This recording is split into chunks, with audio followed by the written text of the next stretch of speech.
Most salient narrative that we can see out there is a weaker dollar right across the board, and with some of the Asian currencies performing strongly, but not just those over here, but also European currencies too.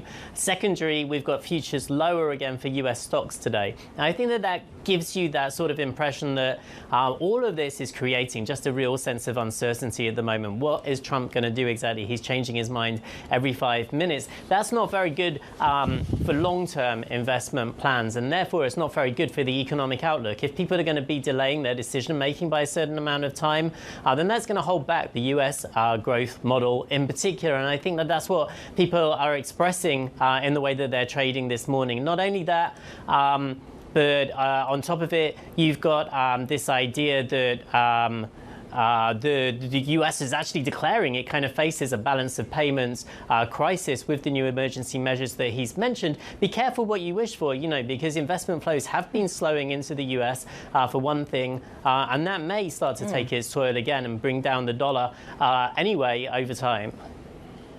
Yes, yeah, I know we've got lots of voices in our reporting from Bloomberg News, Paul, talking about how there is no crisis that in terms of balance of payments. But as you say, we'll see how that plays out in the dollar. Paul, let me ask you about Nvidia, because we just talked to a fixed income guest who was saying that actually fixed income markets are going to be watching the Nvidia story because so much of the growth story in the United States is attached to the build out of AI and to data centers.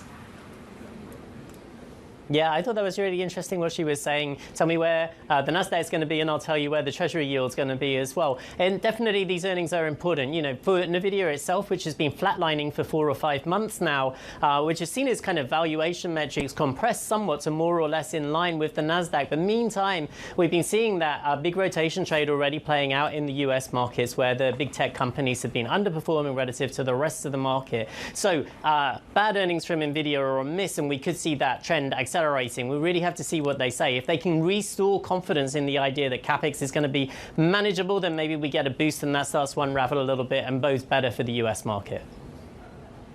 Paul, when mainland China comes back from its holidays and the Lunar New Year festival, does it come back with a bang for Chinese equities?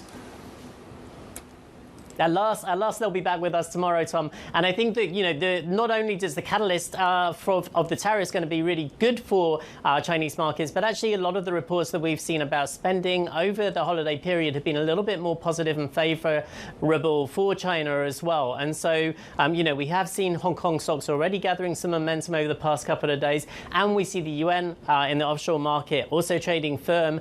So it feels like this is a trend that people are going to be looking for in the opening day, particularly those tech companies and the robotics and other exciting parts of the market.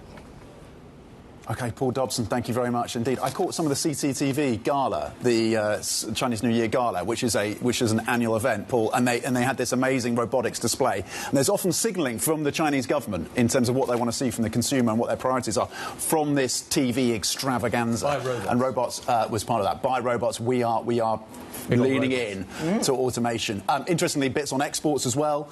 So displaying some of the export prowess They'll have to do more than of China. just dance, though.